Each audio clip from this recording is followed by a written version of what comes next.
दोस्तों आज हम समझेंगे राज्य व्यवस्था के अंतर्गत सरकार की संरचना क्या होती है, संस्थाएं कैसे काम करती हैं। जब कोई देश लोकतांत्रिक देश होता है तो उसके तीन आधार स्तंभ होते हैं, विधायिका, कार्यपालिका और न्यायपालिका। लोकतंत्र का शाब्दिक अर्थ होता है सार्थक भागीदारी। अर्थात लोकतंत्र कहता है जनता का जनता के लिए शासन, जनता के द्वारा। और जिस देश में, जैसे आपका देश का संविधान है, वो कहता है भारत एक लोकतांत्रिक गणराज्य है। क्यों? क्योंकि अपने भारत में प्रेसिडेंट का इलेक्शन हो और तो चुना जाता है, और पीएम का हो इलेक्शन तो चुना जाता है। प्रेसिडेंट औपचारिक प्रमुख होता है, पीएम वास्तविक प्रमुख होता है। प्रेसिडेंट देश का प्रथम नागरिक होता है, तो पीएम हेड ऑफ गवर्नमेंट होता है। लोकतंत्र जिस देश में भी होता है उसमें तीन चीजें होती हैं, विधायिका, कार्यपालिका और न्यायपालिका। लॉ मेकिंग, कानून को बनाना का काम जो होता है वो होता है विधायिका का। जो कानून का निर्माण करती है उसे क्या कहते हैं? विधायिका। और जो कानून को इम्प्लीमेंट करवाती है उसे बोलते हैं कार्यपालिका। और जब इन दोनों के बीच में कोई विवादात्मक स्थिति पैदा होती है तो कौन करता है न्याय? न्यायपालिका। अर्थात एक लोकतंत्र के तीन स्तंभ होते हैं मुख्य रूप से, विधायिका, कार्यपालिका और न्यायपालिका। 21वीं सदी के जमाने में एक चतुर्थ स्तंभ होता है मीडिया। चतुर्थ स्तंभ किसे कहते हैं? मीडिया को, जिसको बोलते हैं लोकतंत्र का आधार। क्यों? क्योंकि ये जन जागरूकता का काम करती है।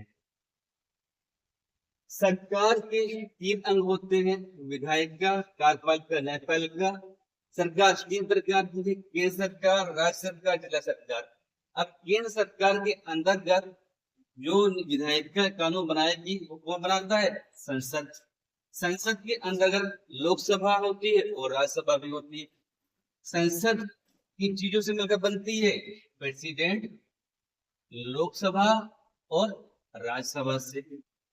और लोकसभा और राज्यसभा से जो चुनकर जाते हैं संसद में उसे बोलते हैं एमपी।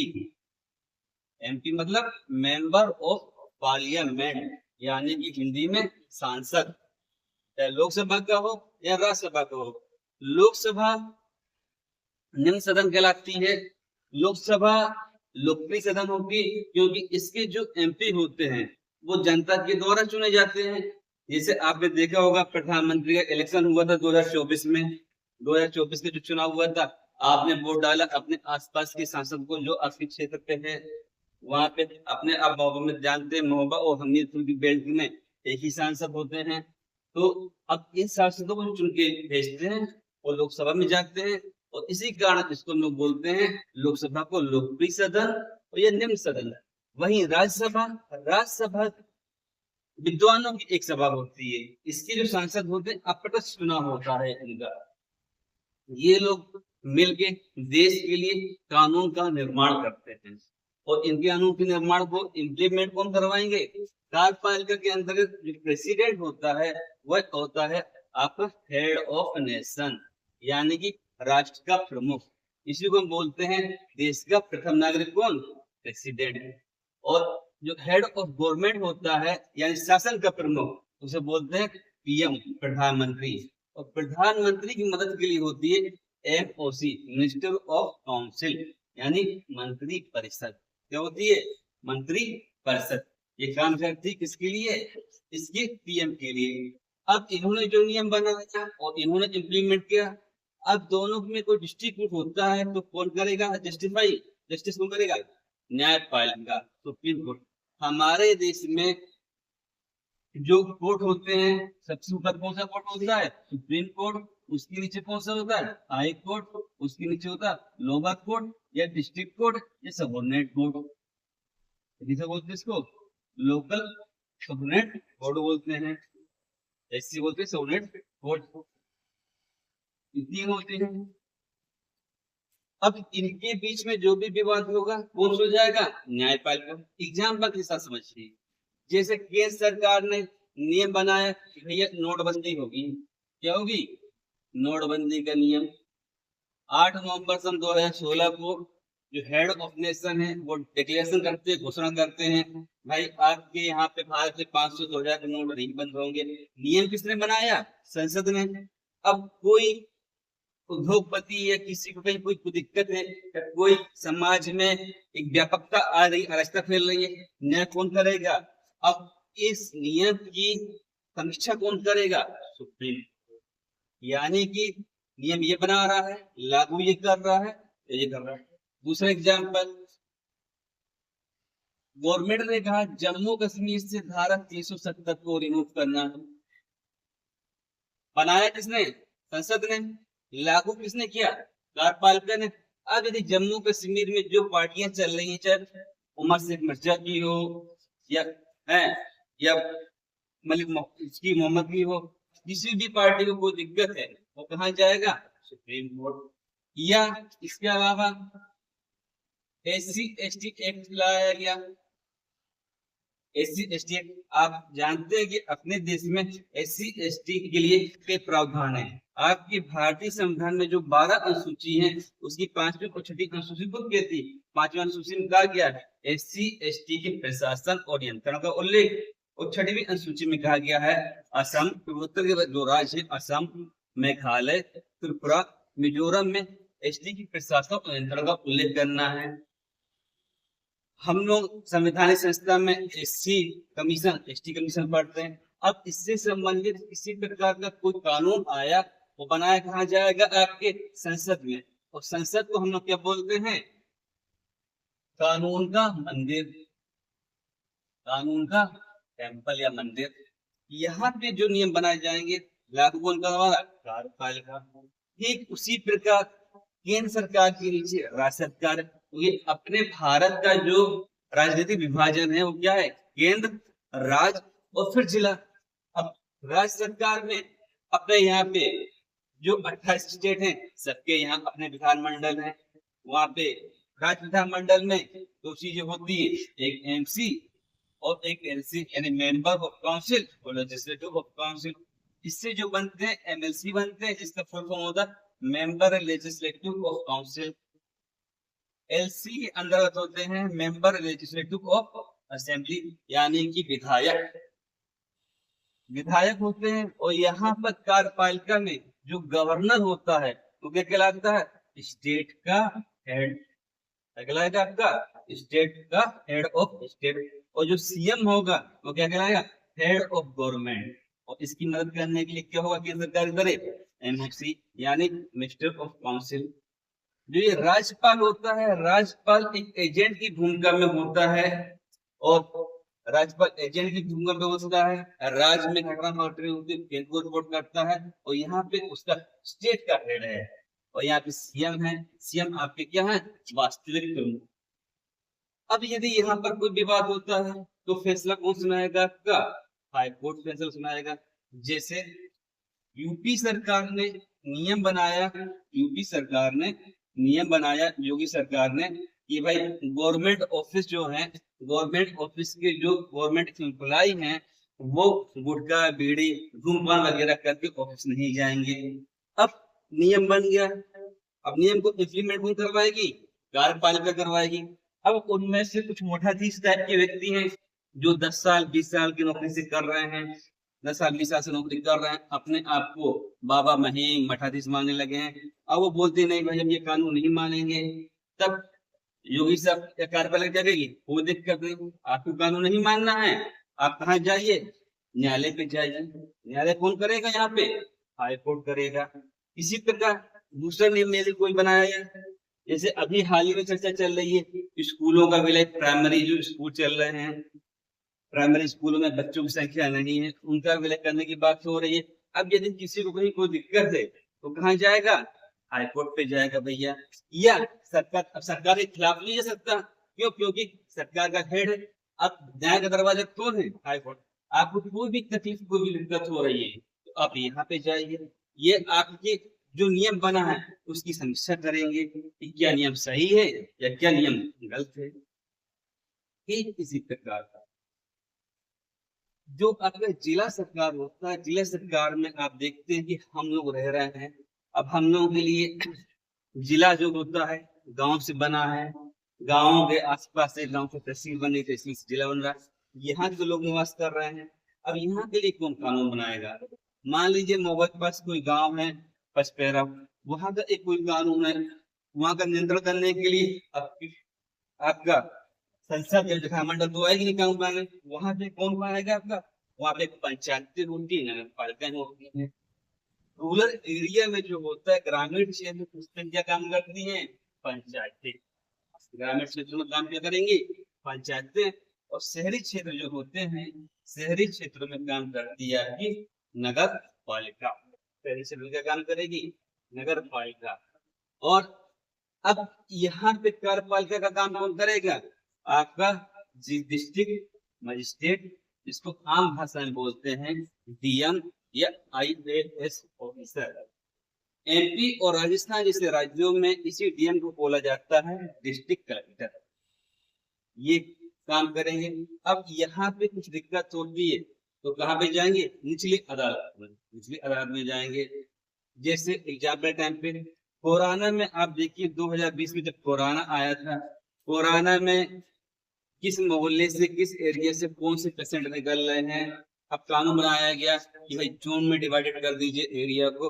उस जोन में डिवाइडेड करने के लिए नियम बना केंद्र सरकार से। अब केंद्र राज्य को फॉरवर्ड करेगी, राज्य उसको फॉरवर्ड करेगी, जिला को फॉरवर्ड करेगी। अब जैसे महोबा के डिग्री कॉलेज के पास कोई पेशेंट निकल आया या गांधीनगर में कोई पेशेंट निकल आया, तो वहां पे इम्प्लीमेंट करने के लिए पीएम या सीएम तो नहीं आएंगे, वहां पे इम्प्लीमेंट कौन करवाएगा? District magistrate. डिस्ट्रिक्ट मजिस्ट्रेट अपने अधीनस्थ सबऑर्डिनेट अधिकारियों से मदद से वहां को करवाएगा। वहां बैरिकेडिंग वगैरह लगाई जाएंगी ताकि एक अच्छे शासन की स्थापना हो सके। अच्छे शासन की स्थापना हो सके।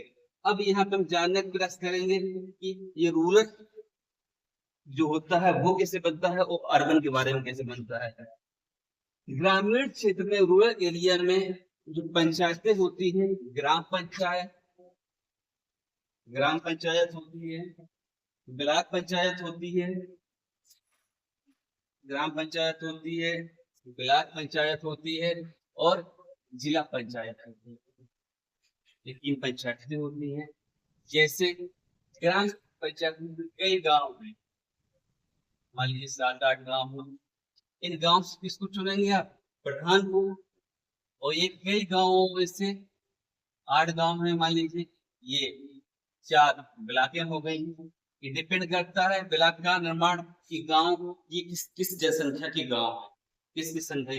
कोई गांव की संख्या कम हो सकती है, कोई गांव की संख्या ज्यादा हो सकती है। समझने के तौर पर हम देखते हैं 8 ग्राम पंचायत 4 ब्लॉक बन गए और इसके ऊपर जो निर्माण होगा किसका निर्माण होगा? जिला पंचायत का। इस प्रकार से ही एरिया रूरल का होता है। ठीक वही अर्बन एरिया में क्या होता है? अर्बन एरिया सिस्टम क्या होता है?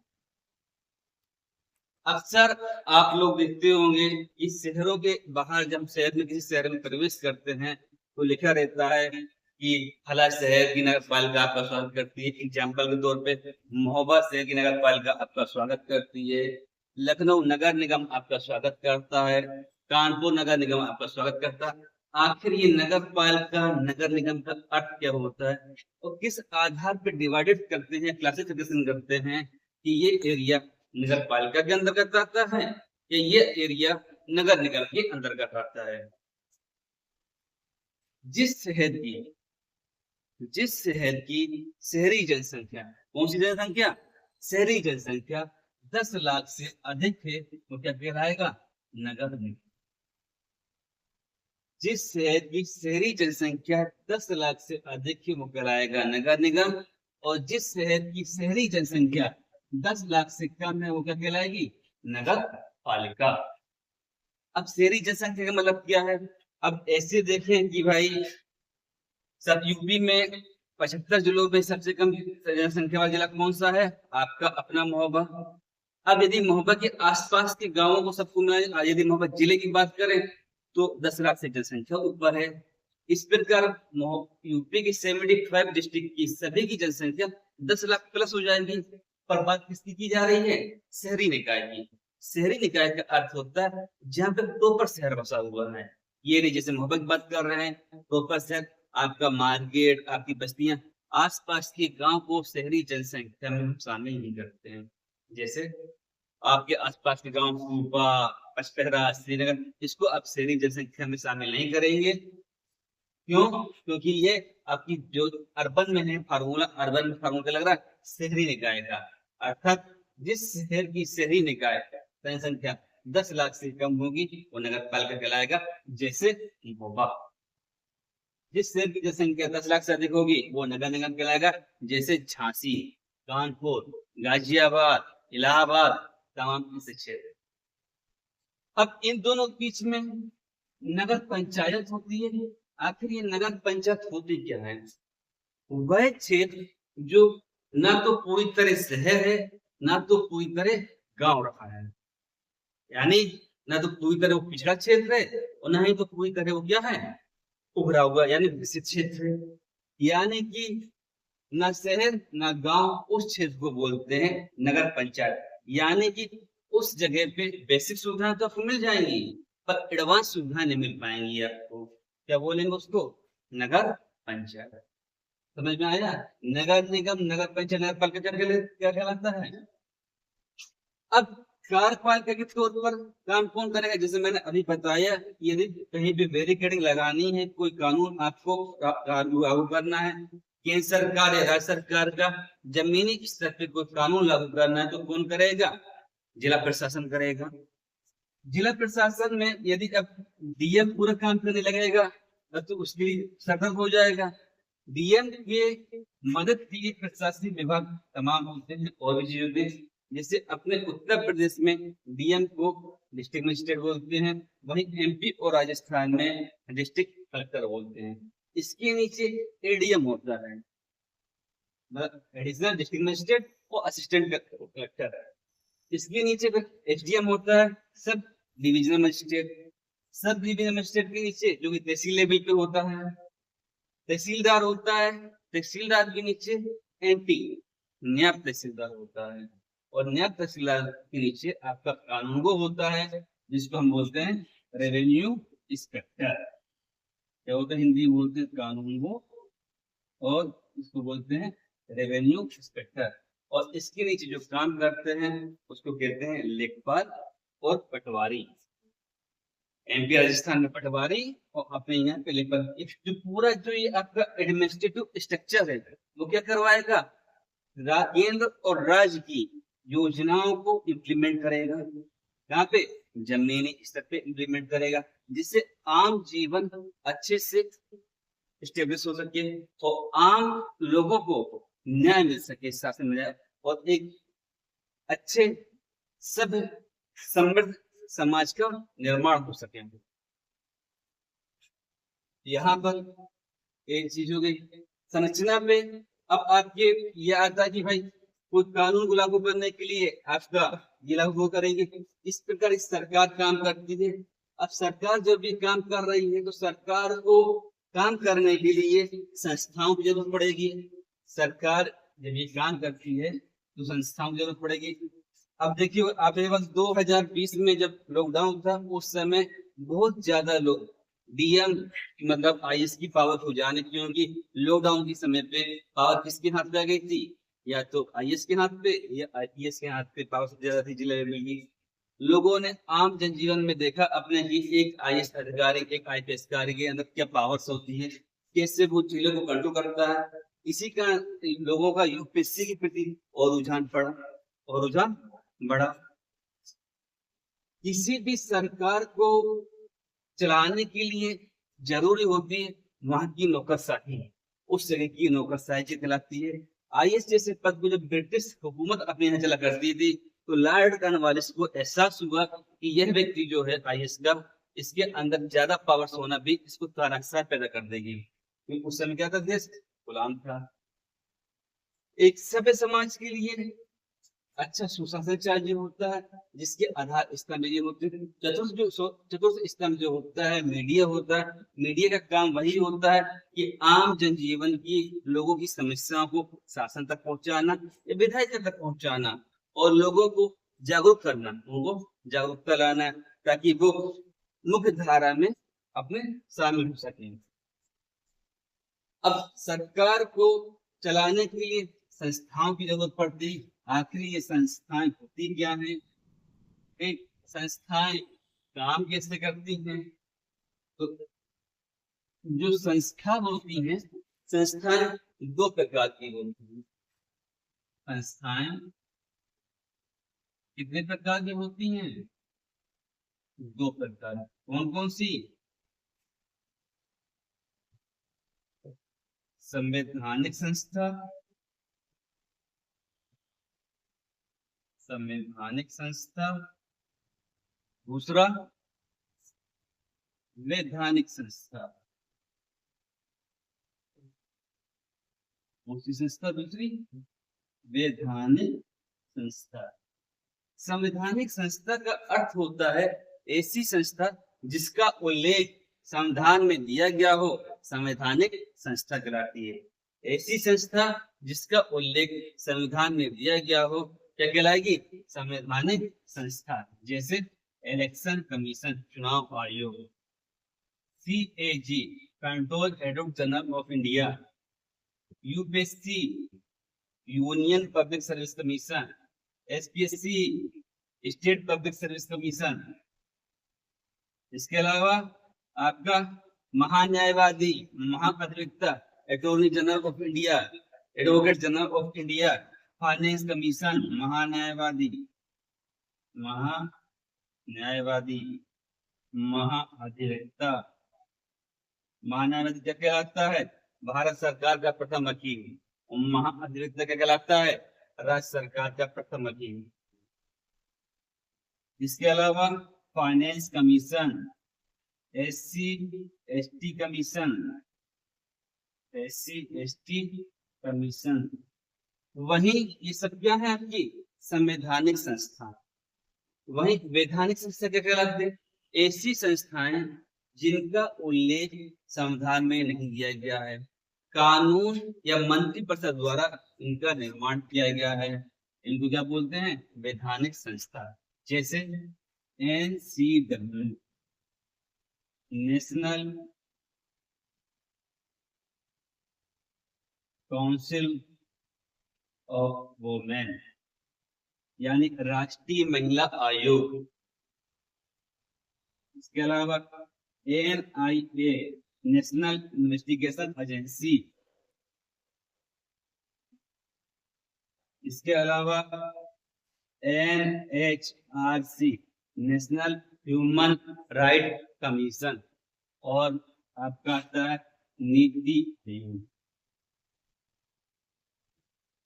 नीति आयोग जिसको बनाया गया था 1 जनवरी 2015 में मोदी सरकार ने बनाया था, योजना आयोग को रिप्लेस करके बनाया था। ये संस्थाएं क्या कहलाती हैं? वैधानिक संस्थाएं। अर्थात संस्थाएं दो प्रकार की होती हैं, संवैधानिक, वैधानिक। वह संस्था जिनका उल्लेख संविधान में, संवैधानिक। जिनका उल्लेख संविधान में नहीं है वो कहलाती है वैधानिक। ये संस्थाओं का जो काम होता है, जो उद्देश्य होता है, एक सुशासन को स्थापित करना होता है और भारत को मजबूत करने का काम करती हैं और इस सरकार के अन्य योजनाओं को भी इम्प्लीमेंट करने का काम करती हैं। एक एक करके हम इन संविधानों के बारे में समझने का प्रयास करते हैं कि ये संवैधानिक संस्थाएं कैसे काम करती हैं, कैसे काम करती हैं। इलेक्शन कमीशन, इलेक्शन कमीशन चुनाव आयोग। आर्टिकल 324 के अंतर्गत चुनाव आयोग का उल्लेख किया गया है। चुनाव आयोग एक संवैधानिक संस्था है। मैंने बताया अभी संवैधानिक संस्था क्या, इसका उल्लेख संविधान में किया गया हो। जिस इलेक्शन कमीशन की फाउंडेशन जो होती है 25 जनवरी 1950 को हुई।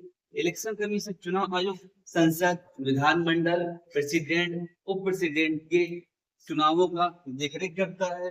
और इलेक्शन कमीशन में एक CEC, चीफ इलेक्शन कमीशन, तथा अदर EC, मुख्य कमीशन और मुख्य निर्वाचन आयोग CEC का अध्यक्ष होता है। यानी कि इलेक्शन कमीशन एक CEC होता है, मुख्य चुनाव आयुक्त होता है, तथा कुछ अदर चुनाव आयुक्त होते हैं। उनमें से एक अध्यक्ष का चुनाव होता है जिसका कार्यकाल 6 वर्ष होता है या 65 वर्ष। अर्थात ऐसे व्यक्ति की उम्र मैक्सिमम इलेक्शन कमीशन जो अध्यक्ष होगा 65 साल तक रहेगा। कोई व्यक्ति 61 साल में होता है तो वो कितना रह पाएगा, 4 साल। और कोई व्यक्ति 58 साल में है तो क्या है, 58 में 59 में है तो आपको क्या चलेगा, 6 साल तक। 6 वर्ष पहले हो जाए या 65 वर्ष पूर्व हो जाए, ये काम क्या कहलाते हैं, चुनाव आयोग के। चुनाव आयोग जो एक संवैधानिक संस्था है और चुनाव आयोग का काम होता है निष्पक्ष चुनावों को क्रियान्वयन करना।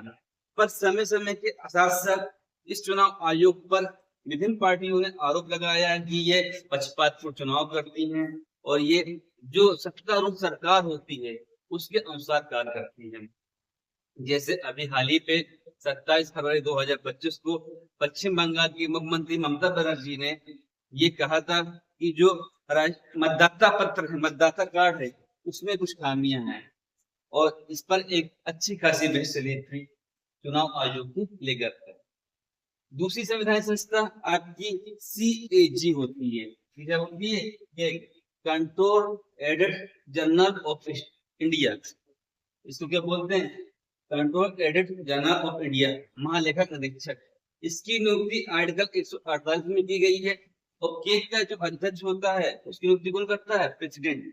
आर्टिकल 148 ये कहता है भारत में एक क्या होना चाहिए, महालेखक परीक्षक, जिसकी नियुक्ति प्रेसिडेंट करेगा, जिससे अध्यक्ष की। इसके वेतन भत्ते तथा अन्य सेवाएं शर्तें निर्धारित करने का अधिकार किसको होता है, प्रेसिडेंट को होता है।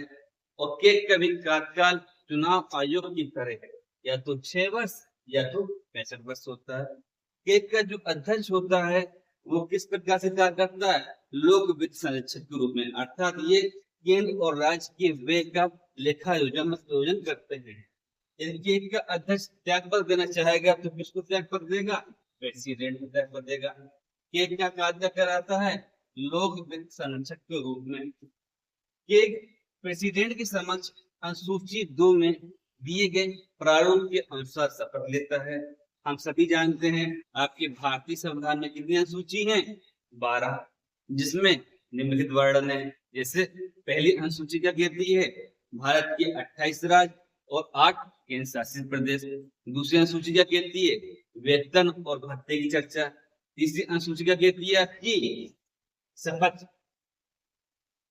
तीसरी अनुसूची क्या कहती है आपकी, शपथ। और पहले में 28 ड्यूटी, दूसरे में वेतन भत्ते, तीसरे में शपथ। चौथी अनुसूची में कहा जाता है प्रत्येक राज्य तथा संघ राज्यसभा के लिए आवंटन, राज्यसभा की सीटों की आवंटन की सूची। पांचवी अनुसूची कहती है SC ST के प्रशासन और नियंत्रण का उल्लेख। छठवीं अनुसूची में चर्चा की गई है कि पूर्वोत्तर के राज्य हैं जैसे असम, मेघालय, त्रिपुरा, मिजोरम, वहां के ST लोगों के क्षेत्रों के नियंत्रण के बारे में उल्लेख की बात की गई है। सातवीं अनुसूची आपकी केंद्र सूची, राज्य सूची, संवर्धित सूची, उसकी चर्चा करती है। और 8वीं आपकी क्या करती है, भाषाओं की।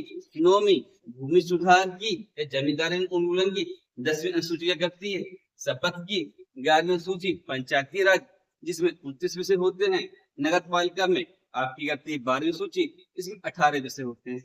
यहीं पर केक जो होता है, केक प्रेसिडेंट की समझ अनुसूची 3 में दिए गए प्रारूप के अनुसार शपथ लेता है और इसका वेतन पेंशन भारत की संचित निधि पर भारित होता है। इस पर भारित होता है संचित निधि पर। इस प्रकार के आपकी संस्थाओं के रूप में काम करती है। और अब आपकी संवैधानिक संस्थाओं में अंतर्गत आता है SC ST कमीशन। कौन सा कमीशन, SC ST कमीशन। अभी जैसे मैंने बताया SC ST के लिए आपकी अनुसूची आपकी 5 और 6 में चर्चा की गई है। आर्टिकल 341 और 342 क्रमशः SC और ST के बारे में चर्चा करता है। SC कोई जाति SC है वो डिक्लेयर कौन करेगा, प्रेसिडेंट डिक्लेयर करेगा। और कोई जाति ST है वो डिक्लेयर कौन करेगा, प्रेसिडेंट करेगा, किंतु ST आयोग की सलाह पर। क्लियर, यहाँ पर SC कोई जाति है उसको डिक्लेयर कौन करेगा, प्रेसिडेंट। और ST कोई जाति को डिक्लेयर कौन करेगा, प्रेसिडेंट करेगा, SC कमीशन के आधार पर।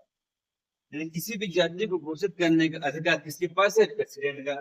एससी का कार्यकाल 5 वर्ष का होता है, एसटी का कार्यकाल 3 वर्ष का होता है। राजस्थान में एक घटना घटित हुई थी जब राजस्थान में गवर्नमेंट की वसुंधरा राजे की, वसुंधरा राजे की सरकार थी और राजस्थान के बाड़मेर जिला में कुछ ग्रामवासी जो पोखरों में या गड्ढों में पानी भर जाता है, उस पानी को पी के अपने जीवन को सर्वाइव कर रहे थे। वसुंधरा राजे जी का जब काफिला वहां से निकलता है, वो वहां के लोगों को, उस गांव के लोगों को, पूरे गांव को एसटी घोषित करवा देती, मतलब वहां से, और याचना देती और पूरे गांव के लिए सरकार ने नौकरी की व्यवस्था कर देती है। वो वहां के लोगों क्षेत्रों में उनको एससी एसटी क्षेत्र में तब्दील कर देती है।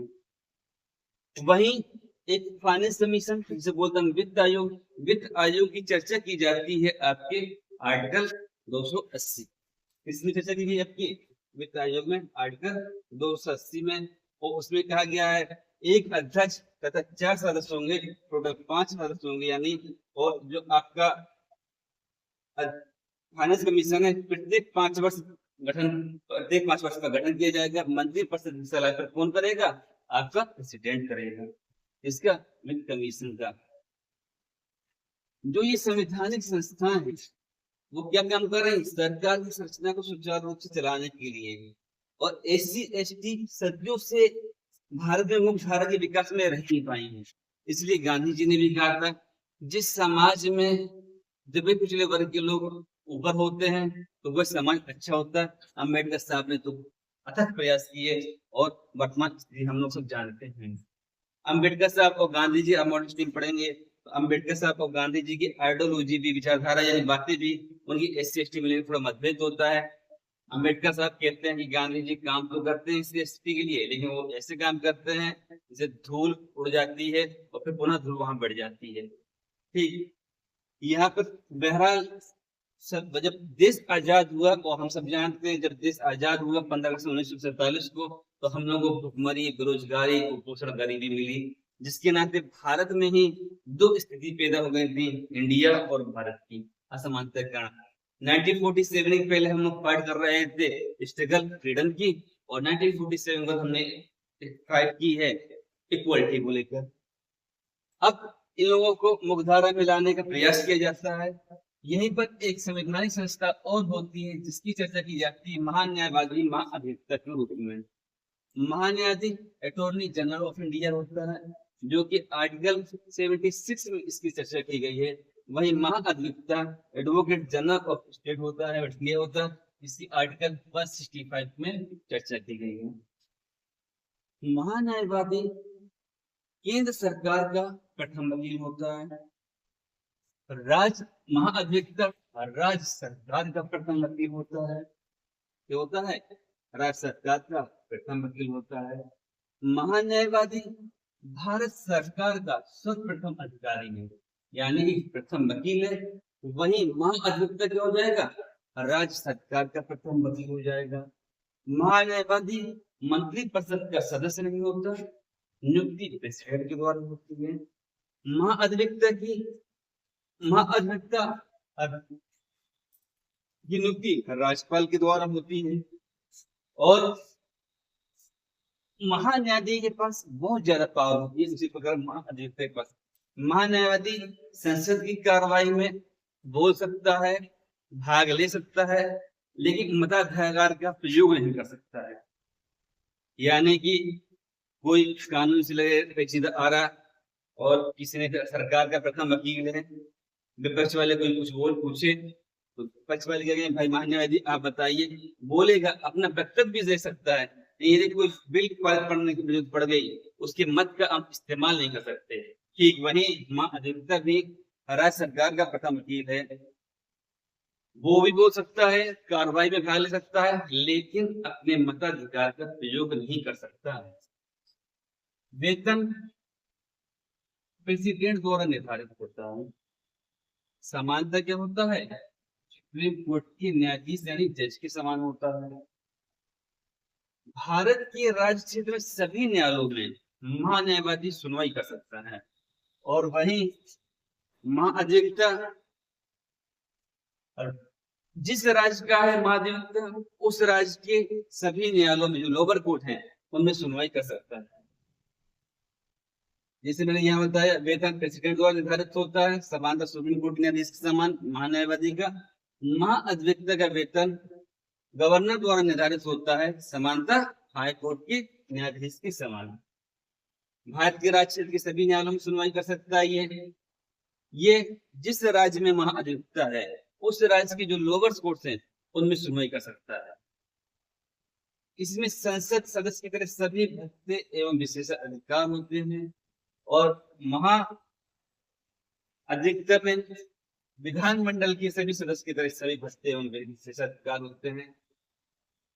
महान्यायवादी जो है वकालत तो कर सकता है किंतु मामला केंद्र सरकार के खिलाफ ना हो।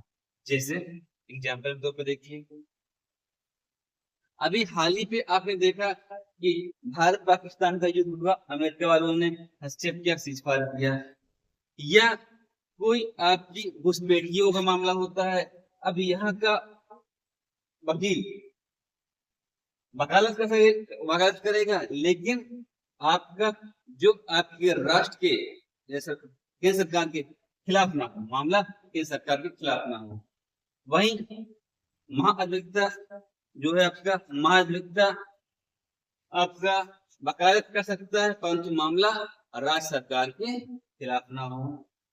इस प्रकार ये लोग क्या काम करते हैं, आपकी जो संरचना है सरकार की उसको सुचारू रूप से संवैधानिक संस्था के तौर पर काम करते हैं। इस प्रकार से महान्यायवादी हो या महाधिवक्ता, राज्य में इनकी पावर या केंद्र में इनकी पावर बहुत ज्यादा होती है और ये सुचारू रूप से समाज को या कानून को चलाने का काम करते हैं। वहीं पर ये संवैधानिक संस्थाएं जो इस प्रकार काम करती हैं, अभी बताया था मैंने आगे, वैधानिक संस्था भी होती है। वैधानिक संस्थाएं क्या होती है? वैधानिक संस्थाएं क्या होती है? ऐसी संस्थाएं जिनका उल्लेख संविधान में नहीं है, कानून या मंत्रिपरिषद द्वारा बनाए गए हैं, उन्हें वैधानिक संस्था कहते हैं। जैसे NCW, NHRC, NIA, ठीक, नीति आयोग। NCW जो कहलाता है राष्ट्रीय महिला आयोग। राष्ट्रीय महिला आयोग का गठन 1990 के तहत किया गया था और लागू किया गया था 1992 में। इसमें एक अध्यक्ष तथा 5 सदस्य होते हैं और इसका एक सदस्य जो होता है, एक अध्यक्ष होगा और 5 सदस्य होंगे।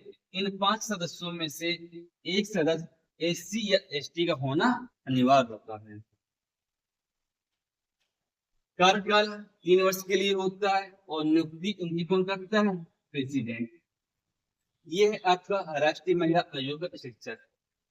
2012 में अपने भारत में एक निर्भया हत्याकांड हुआ था या निर्भया केस हुआ था। इस केस के अंदर क्या हुआ था, 2012 दिसंबर की बात थी। एक मेडिकल लड़की, नर्स लड़की के साथ रेप जैसी घटनाएं हुई थी, उसको बस में डाल दिया गया, बस के बाहर फेंक दिया गया था, फंसाने का प्रयास किया गया था तमाम लोगों से। और भारत में एक घटना के रूप में हुई, महिलाओं की सुरक्षा हो रही है, क्योंकि ये घटना कहाँ पे हो रही है? राजधानी पे हो रही है, जिसके कारण एक बार सब लोग कहा उठे कि भाई भारत में महिलाएं सुरक्षित नहीं है, जबकि भारत अब तो स्वतंत्रता का देश है, न कोई गुलाम है न कुछ है।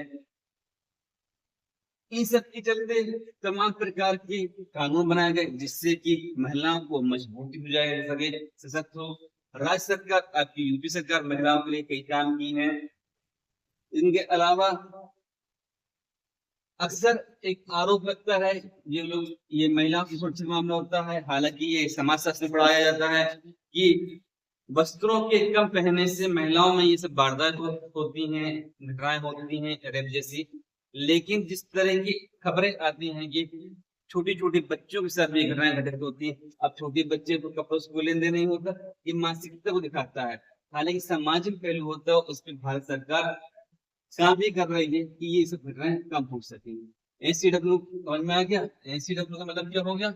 एक अध्यक्ष होगा और 5 सदस्य होंगे और इन सदस्यों में से एक सदस्य जो होगा तो क्या होगा? SC और ST आयोग की SC ST का होगा। क्यों? क्योंकि वहां की महिलाओं को और ज्यादा से ज्यादा सशक्त किया जा सके।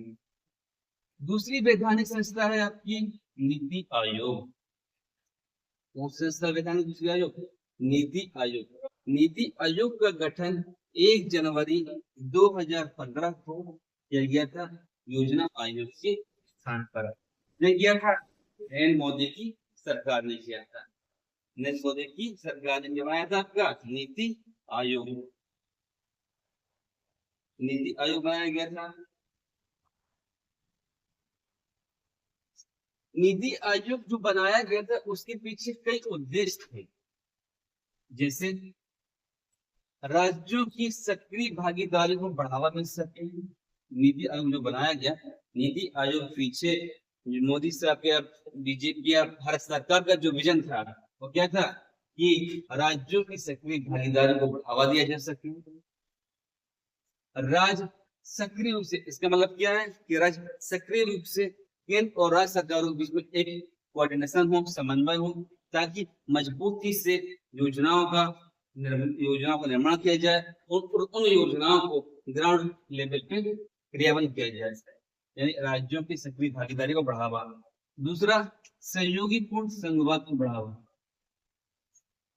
राज्यों, इसका मतलब क्या, राज्य सरकार का, जैसे अक्सर आप देखते होंगे, ऐसे सुनते हो न्यूज खबरों में कि कुछ राज्य आपकी केंद्र सरकार की योजनाओं से संतुष्ट नहीं है। जैसे एग्जाम्पल के तौर पर कहा जाए, जो आपके जहाँ विपक्ष का क्षेत्र होगा वो इन योजनाओं से संतुष्ट नहीं होगा, जैसे ममता बनर्जी पश्चिम बंगाल। ठीक, अब यहाँ पर बनाने का उद्देश्य था कि इन दोनों के बीच में कम्युनिकेशन अच्छा हो सके, किसमें, केंद्र और राज्य के बीच में, ताकि क्या हो सके, अच्छा सशक्त समाज का निर्माण हो सके। नीति आयोग का अन्य उद्देश्य क्या है? सहयोगी पूर्ण संघवाद को बढ़ावा। ग्राम स्तर पर विश्वसनीय योजना तैयार करने के लिए तंत्र का विकास करना। क्या है नीति आयोग का अध्यक्ष? आर्थिक कार्यनीति में नेशनल सिक्योरिटी को शामिल करना। नेशनल सिक्योरिटी क्या थी? राष्ट्रीय सुरक्षा। जैसे यूपीएससी के 2013 में जब सिलेबस चेंज किया गया मेंस में, उसमें लिखा गया था कि भारत के लिए राष्ट्रीय सुरक्षा बहुत इंपॉर्टेंट इशू है, और आंतरिक सुरक्षा के लिए काम क्या करते हैं, आईबी वगैरह, जैसे गुप्तचर एजेंसी भारत में कितनी पाई जाती है, आईबी, रा, और कौन सी होती है, सीबीआई।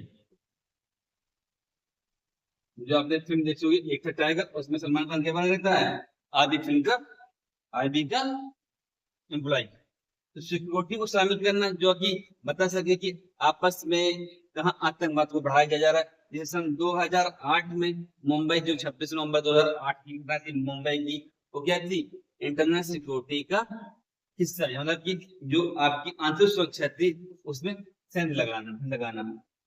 इसके अलावा नीति आयोग के जो उद्देश्यों के अंतर्गत आता है, कार्यक्रम एवं नीतियों के लिए तकनीक का बढ़ावा देना। कार्यक्रम एवं तकनीक के लिए बढ़ावा देना। अब देखिए, तकनीक अक्सर 21वीं सदी का दौर चल रहा है। 21वीं सदी के दौर में अब ज्यादातर चीजें तकनीक को लेकर है। जैसे विवाद होता है, युद्ध होता, ना अब जल पे ही है, ना थल पे, ना उस पे लैंड पे है। अब साइबर युद्ध हो चुके हैं। क्या प्रकार के युद्ध है? तकनीकी युद्ध। जैसे किसी कंपनी, किसी भी संस्थान का डाटा लीक कर लिया गया, इस प्रकार का। और कोई भी सरकार दो चीजों में बहुत ज्यादा काम कर रही है। एक क्या, R&D, रिसर्च एंड डेवलपमेंट, और दूसरा R&I, रिसर्च एंड डेवलपमेंट, और ये इनोवेशन, नवाचार क्या है, इस पे काम कर रही है। इसी कारण नीति आयोग का एक उद्देश्य है कार्यक्रम एवं नीतियों के लिए तकनीक को बढ़ावा देना है। लास्ट उद्देश्य क्या नीति आयोग को? समायोजन करना, तकनीक का समायोजन करना और क्षमता निर्माण करना। ये क्या उद्देश्य है? नीति आयोग के उद्देश्य है, जो कि आपको बताता है कि कैसे आपका ये निर्माण हुआ है।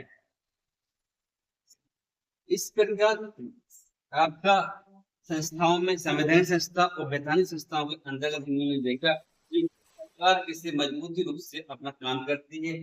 और किसी भी लोकतांत्रिक सरकार को मजबूत करने के लिए आपकी संस्थाओं का होना, मजबूत होना बहुत जरूरी होता है।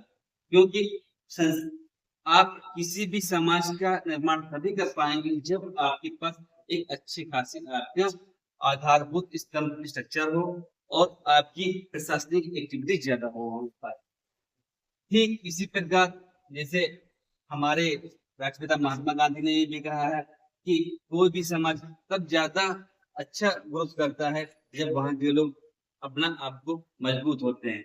यही बात थी कि संस्थान कैसे काम करते हैं। इसके अलावा लोग तानाशाही जो सरकारें होती हैं, तानाशाही सरकारें इन सब पर भरोसा नहीं करती हैं। जिसे हम लोग पढ़ते हैं शासन के प्रकारों में आप देखते होंगे, शासन के प्रकारों में राजतंत्र का शासन होता है, गणतंत्र होता है, इसके अलावा साम्यवादी सरकार होती है, कम्युनिस्ट पार्टी जैसे चाइना में आके चाइना में सारी शक्तियां किसी एक पार्टी के हाथ में है। अर्थात वहां पे जो भी नियम बनाना होगा वो कौन बनाएगा, कोई एक पार्टी बनाएगी। जिससे क्या शो करती है गुस्तावाद को, तानाशाही को। जैसे अपने यहाँ से बौद्ध धर्म अपने यहाँ पे चाइना चला गया। बौद्ध हमेशा किसका आपको समर्थन करते हैं, और अहिंसा का।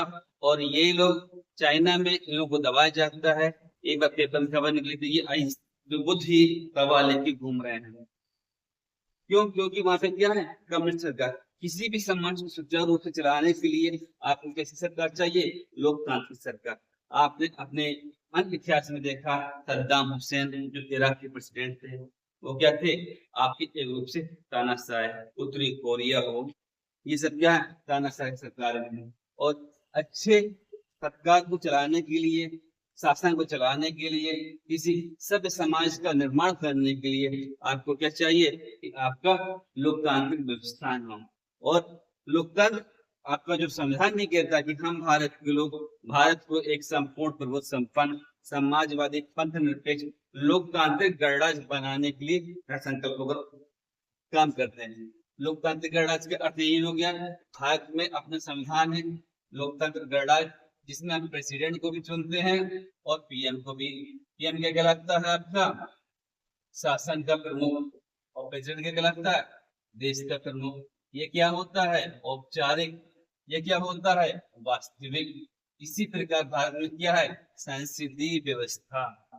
कौन सी व्यवस्था है भारत में, संसदीय व्यवस्था।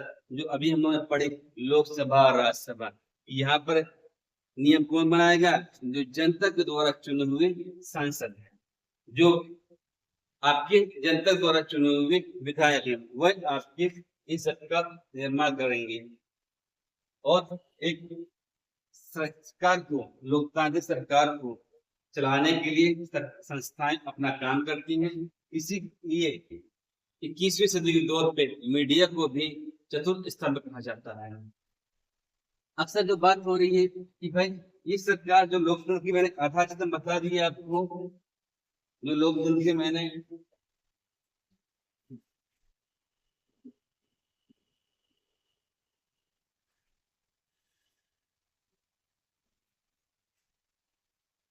जैसे सरकार का लोकतंत्रात्मक रवैया, लोकतंत्र, इसकी मैं 3 चीजें बताई आपको, विधायिका, न्यायपालिका और कार्यपालिका। यहाँ तक हम लोग समझा। ये क्या करेंगे, लॉ मेकिंग, लॉ इम्प्लीमेंट और जस्टिस। लेकिन तानाशाही सरकार कैसे बनती है, तानाशाही सरकार कैसे बनती है? लोकतंत्र सरकार जहां होगी वहां पे ये चीजें होंगी, तभी सरकार, केंद्र सरकार, राज्य सरकार, जिला सरकार में डिवाइडेड होगी। तानाशाही सरकार कैसे बनती है, एग्जाम्पल के तौर पर हम देखेंगे, मुगल काल की पीरियड में एक शासक का नाम है, जिसका नाम क्या है, औरंगजेब। औरंगजेब ने कहा कि भाई जजिया कर लागू किया जाएगा। औरंगजेब ने, जबकि आपके अकबर ने जैसे जजिया टैक्स हटा दिया था 62 में 10% का, अंत 63 में 73 का, 64 में जजिया खत्म। और 1679 में औरंगजेब ने जजिया का लगा दिया। अब औरंगजेब ने कहा सब कि भाई अपने साम्राज्य में कानून बनाओ, जजिया का बना दिया गया। अब लागू करवाएगा कौन? औरंगजेब। अब किसी ने कहा कि भाई हम जजिया नहीं देंगे, तो औरंगजेब क्या कहेगा? लाइए हमारे पास, हम इसका संकलन करेंगे। यानी कानून कौन बना रहा है? औरंगजेब। विधायिका इंप्लीमेंट कौन करवा रहा है? औरंगजेब। कार्यपालिका उसकी, और जस्टिफाई जज कौन बनवा हुआ है? न्याय कौन कर रहा है? औरंगजेब। जब ये तीनों चीजें किसी एक व्यक्ति के हाथ में हो जाती हैं, उसे हम बोलते हैं तानाशाही या निरपुंसकवाद। क्या बोलेंगे? निरपुंसकवाद। और ये एक सभ्य समाज का निर्माण नहीं करती है, सब समाज के निर्माण नहीं करती है। लोगों के बीच में भय का आतंक होता है। और वहीं यदि आपकी जो सरकार लोकतंत्र होती है, वहां पे क्या होता है? लोग भयमुक्त होते हैं, समाज सशक्त होता है, और एक नए समाज का निर्माण किया जाता है, जो कि आपकी संस्थाएं उसको और ज्यादा मजबूत करने का काम करती हैं। इस प्रकार सरकारें अपना रचनात्मक उन्होंने पढ़ा, और संविधान और वैधानिक संस्थाओं के आधार पर एक सशक्त मजबूत समाज को निर्माण करने का काम करती है। चलिए, धन्यवाद।